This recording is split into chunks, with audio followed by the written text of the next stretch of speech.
About a mile away from White Horse Hill sits an ancient long barrow where for thousands of years people have come to feel close to nature or their ancestors. It sits on the ridgeway, one of the oldest roads in Britain, where for 1,000 years people have lived. In Neolithic times, this is people have lived along it. This is why Berkshire Downs are called the Berkshire Downs, because people have been up on the top looking down. This is the story of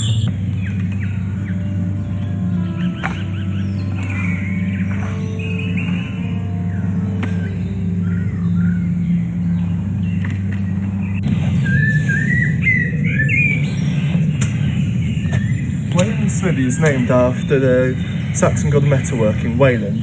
It is said to be his smithy, hence the name. Wayland has forged Excalibur for Merlin, and he made the crafted mail worn by Beowulf, the legendary Geatish hero.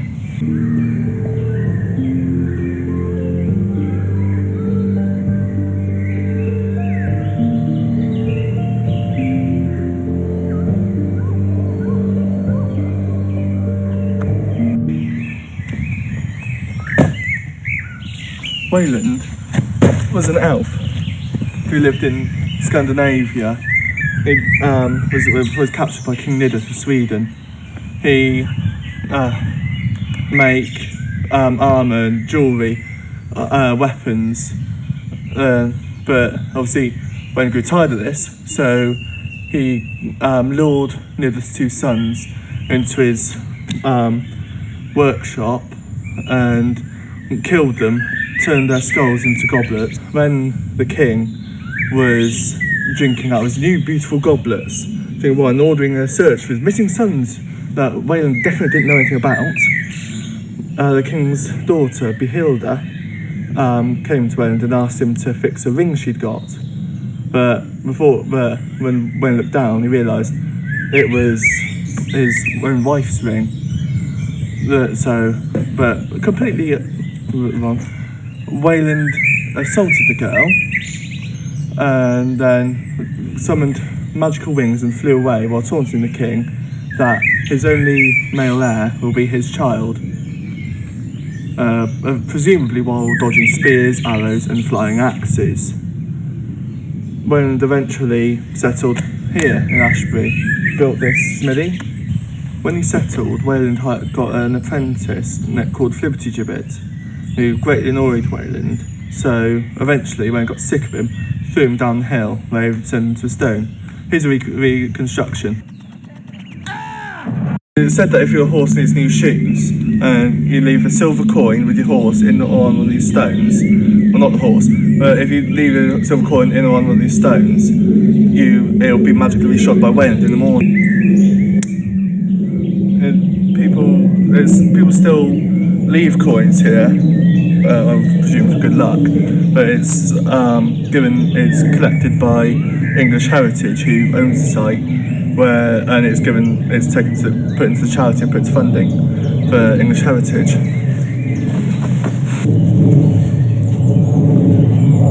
The site's been dated to about 3,500 BCE. There are 14 bodies inside, 11 men, 2 women, 1 child. 3 of which have been found to have been killed shot by arrows, and that's how they died. 1 was found to have fragments been shot in the abdomen. Fragments of the arrowhead were found in their pelvis, and 1 was likely scavenged and eaten by dogs and wolves before they could be reclaimed and buried here. This shows there was fighting between tribes or people or whatever, and it was likely a war or battle for land or cattle or different things. So it is an idea to that we don't know these people's names. Their memory's been lost to time, which is obviously expected with thousands and thousands of years having passed. But these were people, they lived, they laughed, they had friends, they had enemies, they ate, they drank, they all did all the things that we obviously do today. But all their memories are lost over thousands of years. That they've been in this bit here. The Wayland Smithy we see today is a second version. The original was done with wood. It's done with wood, but is switched to the longer lasting stone, sturdy, long lasting. In the 1860s, this model was made by Alfred Lionel Lewis, was put on display in the London Museum, in the British Museum in London. Well, in 1884 it was bought by General Augustus Pitt Rivers, who put it on display. It was put in the founders' collection of the Pitt Rivers Museum in Oxford, because it can still be seen today. In 1919 and 1920, an excavation was done on the site, but was very poorly managed or recorded. There was these shovels to clean out the burial chamber to prove its shape and that it was a burial chamber. In 1962-63, Professor Stuart Piggott gave a more proper excavation and stood the stones as they are today. They researched it and it was a lot better recorded. This is a picture of what it looked like at the time.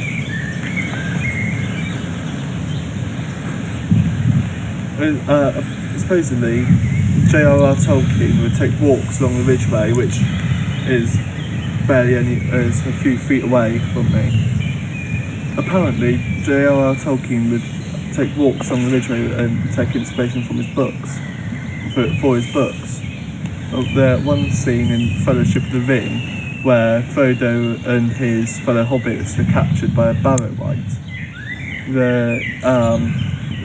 And are saved by Frodo's quick thinking and Tom Bombadil crashing into the chamber they're held in to help them out. This is probably inspired by Wayland Smithy. Other media has appeared in the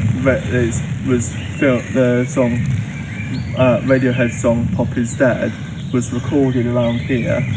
Recorded on Wayland Smithy. There's a song by Julian Cope about Wayland's story. This is what it sounds like. Wayland Smithy has wings. Wayland Smithy has wings.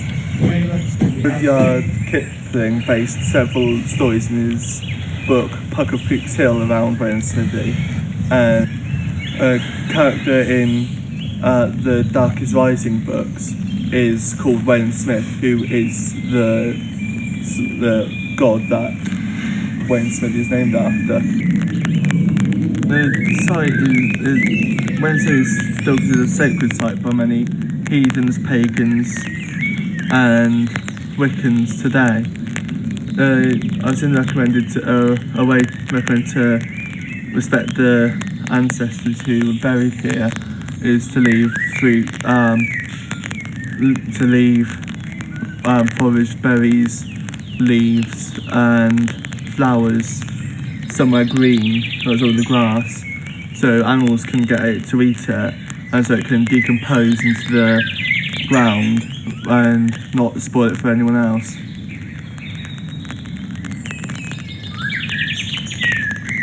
Unfortunately, this site is also used by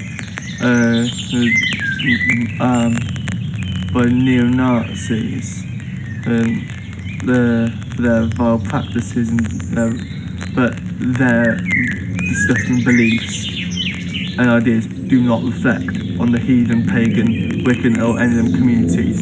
They are a loud minority. When National Trust was made aware, the National Trust and British Heritage was made aware, they made aware of these is lit up the security to make sure no let ilk can use it, and it can just be, the beautiful site can be used for people who actually respect it for being a beautiful site, and people all over the world can respect it, not a small amount of hateful little people. People report feeling safe and at home here, and always feeling calm, even when really windy.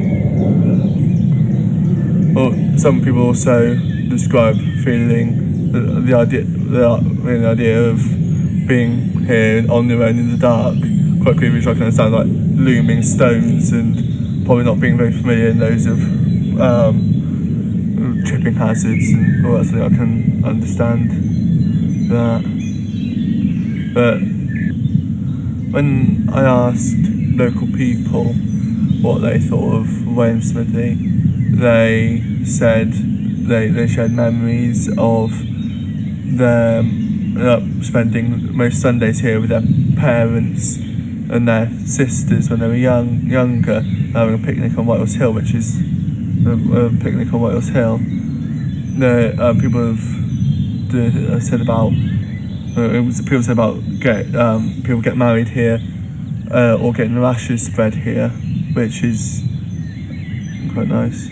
And people also said their daughter's dog named Wayland. Here is an interview I did with my aunt about how she thought and her stories. How do you feel about Wayland Smithy? Wayland Smithy. It's nice to have it on your doorstep. It's nice to live in this area and know that we've got sort of great history and mythology down the road. There's lots of folklore stories surrounding Wayland Smithy. Have you got any stories about Wayland Smithy? I have, in a book I've got here. So there is a local legend which says that once every 100 years, presumably after eating its fill at the manger, the white horse calls at Wayland Smithy in order to be shod by the smith. There is another tale told locally which describes a mysterious stranger dressed in a large hat and a leather apron who entered the White Horse Inn at Woolston one night and ordered a drink. No sooner had he started to sup his ale, the sound of a horn was heard outside, and the stranger downed his beer at a gulp and rushed away at top speed. Curious as to the reason for the horn and his hasty departure, everyone else in the pub rushed outside only to be assaulted by the deafening sound of horses' hooves overhead. Gazing up towards the slopes of the downs above the village, they were astonished to see that the figure of the white horse was missing from the hillside. The horse later reappeared in its usual place, presumably having been reshod by Wayland, the stranger, at the inn. Since this story dates from some time during the 1920s, we may be due for another walkabout at some point in the not-too-distant future. Have you been there very often? We have been a few times. It's a lovely walk along the downs, or the ridgeway, I guess. And then you're walking along between the trees and you come across this huge burial mound, which is called a long barrow. It's got a doorway at the front, which is now blocked up. But yeah, it's quite something to look at and see when you get there. Do you know much history behind Wayland Smithy? No, only that it is an ancient burial ground. But it would be nice to, now doing this, to actually look up the history and find out who was buried there, why they were buried there, and find out a little bit more about it. So thank you. Thank you. In doing research for this place, the words Wayland Smithy have lost all meaning to me, but I hope they have a new or better meaning for you. Thank you for watching. Skål.